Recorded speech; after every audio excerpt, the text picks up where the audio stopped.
Well, flames and violence rip through Ferguson, Missouri after that grand jury decided not to indict police officer Darren Wilson.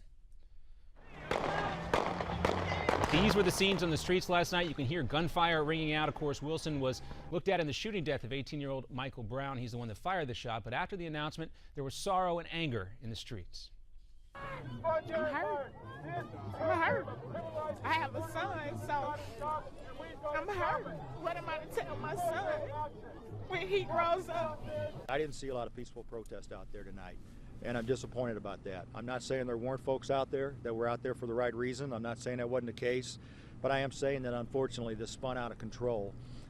That was the St. Louis police chief right there, John Bachman. Of course, 80 people have been arrested in Ferguson and in St. Louis. Businesses were looted, cars and buildings were set on fire despite calls from Michael Brown's family and President Obama for peace. But I join Michael's parents in asking anyone who protests this decision to do so peacefully. Of course, many people did not listen. As you saw, prosecutors say the jury met 25 times over the course of 3 months, poring over evidence before deciding not to indict Officer Wilson. All of that evidence is also being released to the public. 2 federal investigations are still ongoing. And President Obama will be in Chicago today talking about immigration. He'll be pitching his plan to defer deportation for millions of illegal immigrants. The president also will be making this pitch that the plan goes well beyond the Latino community. He'll actually be speaking in Chicago's predominantly Polish-American Northwest side. And with Secretary of Defense Chuck Hagel's resignation now officially in, several names are being floated as possible replacements. Michelle Flournoy is a former Undersecretary of Defense and has worked in the Pentagon under both Presidents Obama and Clinton. If she gets the job, she'd be the first woman ever to serve as Secretary of Defense. Also, Michigan Senator Carl Levin's name has been mentioned, though he's talked about leaving Washington when his term is up in January. And Ashton Carter, a former Deputy Defense Secretary, has also been mentioned as a possible replacement as well.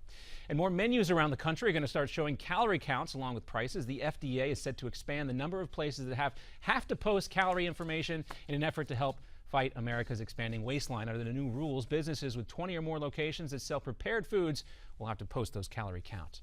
And soon, a high-tech spoon could help people with severe tremors eat. The Google Liftware spoon counteracts tremors that can be caused by a variety of illnesses, including Parkinson's. The company says the technology can cut down on shaking by an average of 76%. It's available right now. It costs nearly $300. There's also an extra fork attachment.